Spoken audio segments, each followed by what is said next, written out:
मेरा नाम प्रियांशु अनुरागी है और यह जड़ी बूटियों का ज्ञान मुझे मेरे नाना जी के माध्यम से प्राप्त हुआ है। कल से आप भी आएंगी। जिस प्रकार से हम विरासत में अपने बुजुर्गों की जमीन जायदाद ले लेते हैं, परंतु उस प्रकार से हम ज्ञान नहीं ले पाते हैं। कोई मानता है ये बात? ज्ञान जिस प्रकार से जितने भी बूढ़े बुजुर्ग हैं, यह धीरे धीरे उम्र के साथ साथ समाप्त होते जा रहे हैं, उनके साथ ही ज्ञान भी धीरे धीरे समाप्त होता जा रहा है।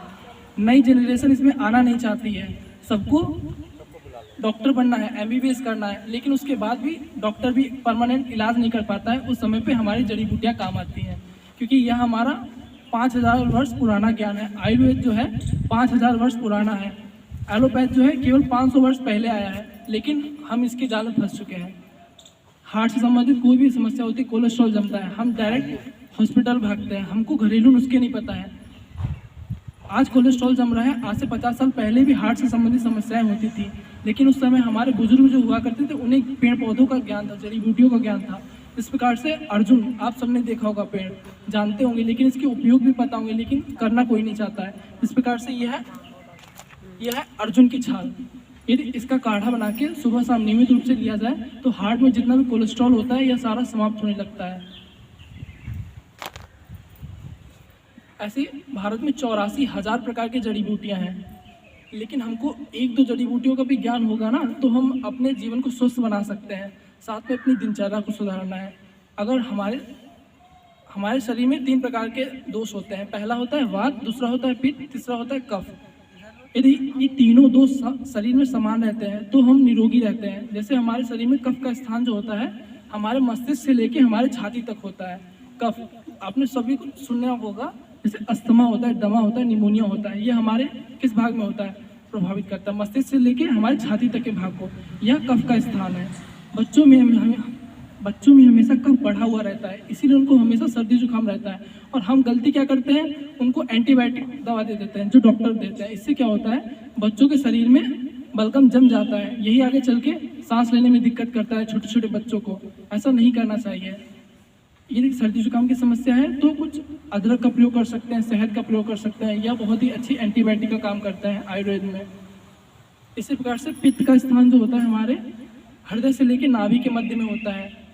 पित्त जिसमें हाथ पैरों में जलन बहुत ज़्यादा लोगों को रहती है, अपच की समस्या बनी रहती है, यह पित्त दोष के लक्षण है। जिनका शरीर में पित्त बढ़ जाता है उनको पाचन संबंधी हमेशा समस्याएं बनी रहती हैं, जैसे अपच की समस्या, कब्ज की समस्या, एसिडिटी की समस्या, यह पित्त दोष बढ़ने के कारण लक्षण है। वात जो होता है हमारे शरीर में नाभि से लेके हमारे पैरों तक का हिस्सा होता है वात।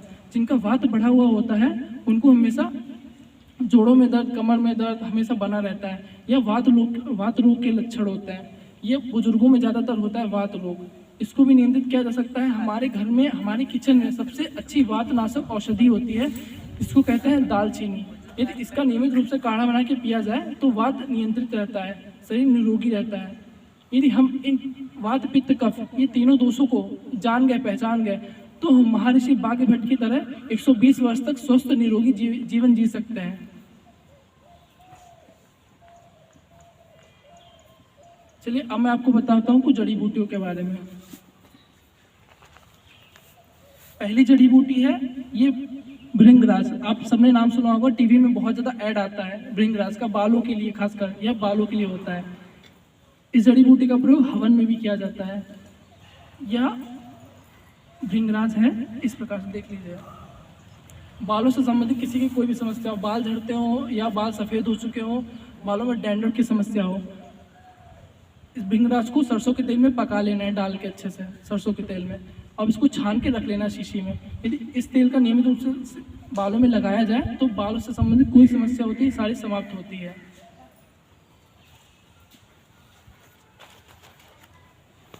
अगली है ये नागौरी अश्वगंध। अश्वगंध की भारत में कई प्रजातियां पाई जाती हैं।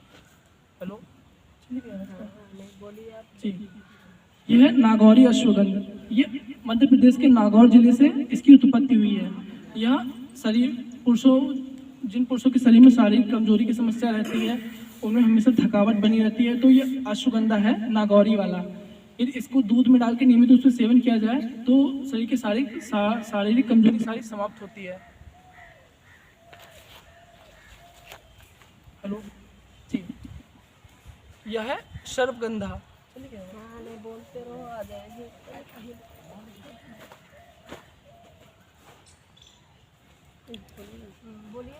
जी हेलो हेलो। हाँ। यह है सर्पगंधा, जिसको कहते हैं हाई ब्लड प्रेशर की सबसे अच्छी औषधि। जिनकी भी बीपी बढ़ा रहता है उनको यह सर्पगंधा है। सुबह के समय इसको पानी में भिगो के इसको छान के यदि नियमित रूप से लिया जाए तो हाई ब्लड प्रेशर की समस्याएं सारी समाप्त होती हैं। खाली पेट लिया जाता है। जी सारी आयुर्वेद में लगभग खाली ही दवा होती है। जी, यह है पाषाण भेद, इसको पत्थर चट्टा भी कहते हैं। हमारे घर में सभी के घर में यहाँ पेड़ लगा होता है, लेकिन हमें इसका उपयोग नहीं पता है। यह पथरी के लिए सबसे फायदेमंद होता है। यदि ताज़ा पौधा है तो इसके 5 पत्ते यदि सुबह नियमित रूप से लिए जाए तो पथरी धीरे धीरे गल के समाप्त हो जाती है। सूखा भी मिलता है। यदि इसका काढ़ा बना के सुबह खाली पेट लिया जाए तो पथरी से संबंधित जितनी समस्याएं होती है यह धीरे धीरे समाप्त हो जाती है। यह सोनमुखी, जिसको सनाए भी कहते हैं। हमारे आसपास यह पौधा लगा होता है, लेकिन हमें इसकी पहचान नहीं है। यह कब्ज की सबसे अच्छी औषधि है। ये कब्ज का कारण होता है जब हमारे शरीर में लैक्सेटिव खत्म हो जाता है, मतलब चिपचिपा पदार्थ, जब इसलिए मल अच्छे से निकल नहीं पाता है। यह सनाए बहुत ही अच्छा लैक्सेटिव का कार्य करता है। सबसे अच्छी औषधि है कब्ज के लिए। इसका चूर्ण बना लेना है भोजन के बाद में। यदि 1 चम्मच लिया जाए तो कब्ज से संबंधित जितनी समस्या होती है यह सारी समाप्त हो जाती है। इधर बढ़ा दीजिएगा। दस्तखत हो गए आपके हैं? हाँ, दस्तखत के लिए इधर बढ़ा दीजिएगा। यह है बाकुची। ये चर्म रोग की सबसे अच्छी औषधि है। जिसकी भी चर्म रोग की समस्या है उसको इसका चूर्ण बना लेना है बाकुची का। यदि नियमित रूप से लिया जाए सुबह शाम भोजन के बाद में तो चर्म रोग से संबंधित जितनी भी समस्या होती है, सफेद दाग हो या खुजली की समस्या हो, यह सारी समाप्त हो जाती है। यह है भूमि आंवला, जो बारिश के समय में हमारे घर के आसपास लगा होता है। छोटा सा पेड़ होता है 30 सेंटीमीटर का। बारिश के समय में होता है फिर समाप्त हो जाता है। यदि इसके ताजे पत्ते नियमित रूप से लिया जाए तो पाचन से संबंधित जितनी समस्या है, अपच की समस्या रहती है, ये सारी समाप्त होती है। इसका पंचांग भी पिया जा सकता है। काढ़ा बना के सुबह नियमित रूप से लिया जाए। जिनको भी अपच की समस्या रहती है, पेट में गैस बहुत ज़्यादा बनती है, उनके लिए बहुत ही फायदेमंद होता है भूमि आंवला। यह है ब्राह्मी। ब्राह्मी कहा जाता है ब्रह्मा जी ने जो वेदों को रचा था तो इस ब्राह्मी को खा के ही वेदों को रचा था। इसीलिए इसका नाम ब्राह्मी रखा गया है। यह हमारे मस्तिष्क के लिए बहुत ही फायदेमंद होता है। जिनको भी तनाव की समस्या रहती है, अनिद्रा की समस्या रहती है, हमेशा डिप्रेस्ड रहते हैं, उनको ब्राह्मी का पंचांग नियमित रूप से सुबह शाम लें तो तनाव की समस्या, मस्तिष्क से संबंधित जितनी समस्या होती है यह सारी ठीक हो जाती हैं।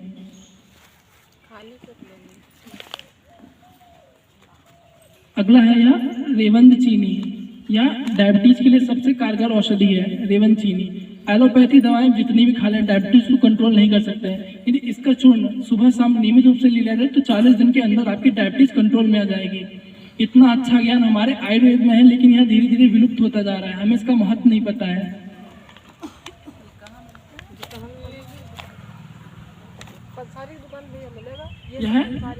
यह है कुलंजन, जो सर्दी जुकाम के लिए बहुत ही फायदेमंद होता है। जिसके गले में हमेशा बलगम जमा हुआ रहता है, सर्दी जुकाम हमेशा बना रहता है, दामा, अस्थमा, निमोनिया से संबंधित कोई भी समस्या है, यह कुलंजन है। इसका चूर्ण बना के यदि भोजन के बाद लिया जाए तो जितना भी शरीर में कफ बढ़ा हुआ है उनके लिए बहुत ही फायदेमंद है। जैसे बच्चों में हमेशा कफ बढ़ा हुआ रहता है, यदि उसको बच्चों को इसका चूर्ण शहद के साथ दे दिया जाए तो बच्चों में जितना भी कफ बढ़ा हुआ है, सर्दी जुकाम बना हुआ है, यह धीरे धीरे बिल्कुल समाप्त हो जाता है। और अच्छी बात यह है बच्चों के शरीर में बलगम जमता भी नहीं है।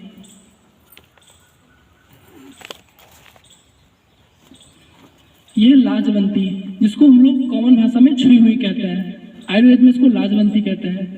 इसका नाम लाजवंती इसलिए रखा गया, ये शरीर में किसी भी प्रकार की लाज होती है उसको बचा सकती है। जैसे स्त्रियों में ल्यूकोरिया की समस्या बहुत ही कॉमन है। कहा जाता है 100 में से 80 महिलाओं को ल्यूकोरिया की समस्या रहती है, उनको यह लाजवंती यदि नियमित रूप से इसको पानी में भिगो के बिना छाने ऐसे पी लिया जाए तो यह ल्यूकोरिया को समाप्त कर देता है कुछ ही दिनों में। यह है गुड़मार, इसको इंग्लिश में कहते हैं इंसुलिन प्लांट। यह डायबिटीज के लिए सबसे फायदेमंद होता है। इसका चूर्ण बना लेना, भोजन के बाद लिया जाए गुड़मार को नियमित रूप से तो यह डायबिटीज को कंट्रोल करता है। यह है निशोत, जिसको कहते हैं बवासीर के लिए सबसे फायदेमंद होता है। बवासीर कैसे होता है? जब हमारे शरीर में कब्ज हो जाता है, यदि इसका प्रॉपर ट्रीटमेंट ना किया जाए तो यही धीरे धीरे आगे चल के बवासीर में बदल जाता है। बवासीर दो प्रकार की होती है, पहली होती है खूनी बवासीर, दूसरी होती है बादी बवासीर। बादी बवासीर शुरुआती स्टेज होती है बवासीर की, और आगे चल के यह खूनी बवासीर में बदल जाता है। इसके लिए निशोत सबसे फायदेमंद होता है। नियमित रूप से निशोत का चूर्ण लिया जाए तो यह बवासीर को समाप्त कर देता है। अशोक के बारे में तो मैं बता ही चुका हूँ, यह स्त्रियों के लिए सबसे फायदेमंद होता है। नियमित रूप से लिया जाए तो मासिक धर्म से संबंधित कितनी भी समस्याएं होती हैं, यह सारी समाप्त हो जाती हैं। यह है नाग केसर। जो स्त्रियां बांझ होती हैं अर्थात गर्भ धारण नहीं कर पा रही हैं तो उनको IVF कराना पड़ता है। IVF में उनको लाखों रुपए का खर्चा आता है। कुछ नहीं करना है आपको। यह नाग केसर है और शिवलिंगी है, एक जड़ी बूटी होती है शिवलिंगी। इसके 21 बीज यदि नियमित रूप से लिया जाए तो गर्भधारण हो जाता है। आपको IVF कराने की कोई भी जरूरत नहीं पड़ती है। यह नुस्खा मेरा नहीं, यह नुस्खा स्वामी रामदेव जी का है।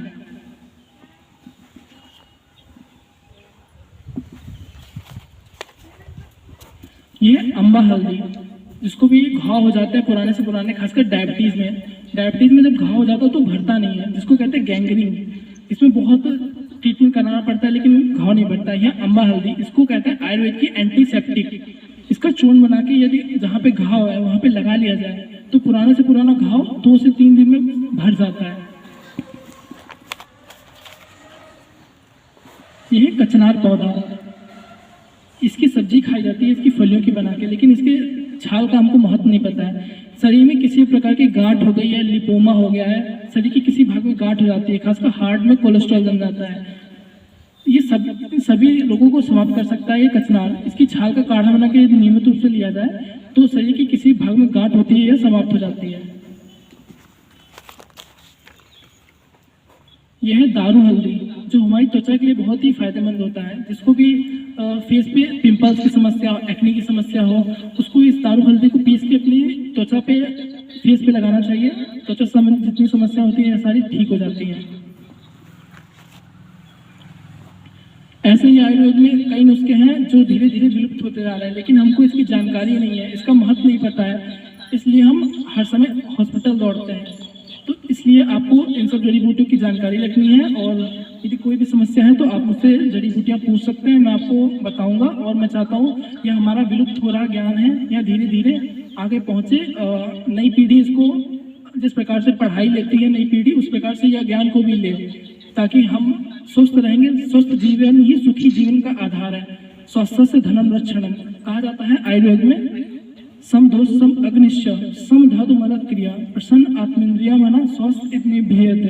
अर्थात महर्षि चरक कहते हैं जिस व्यक्ति के दोष समान होते हैं, वात पित्त कफ समान रहता है, अग्निश्च जठराग्नि समान रहती है, और हमारे शरीर में 7 धातुएं होती हैं, रस रक्त मांस मैदा अस्थि मज्जा शुक्र, ये सातों संतुलित रहती हैं और आत्मा प्रसन्न रहती है। ऐसा व्यक्ति हमेशा स्वस्थ रहता है, सुखी रहता है। तो इसलिए आयुर्वेद को पहचाने। हर घर में योग के साथ में आयुर्वेद भी होना चाहिए, ताकि हम योग तो करें ही, साथ में यदि हम कोई बड़ी बीमारी का शिकार हो जाते हैं तो एलोपैथी दवाओं के साथ साथ में हमको जड़ी बूटियों का ज्ञान भी होना चाहिए, ताकि हम स्वयं को ठीक कर सके, अपने आसपास जितने भी लोग हैं उनको भी ठीक कर सके।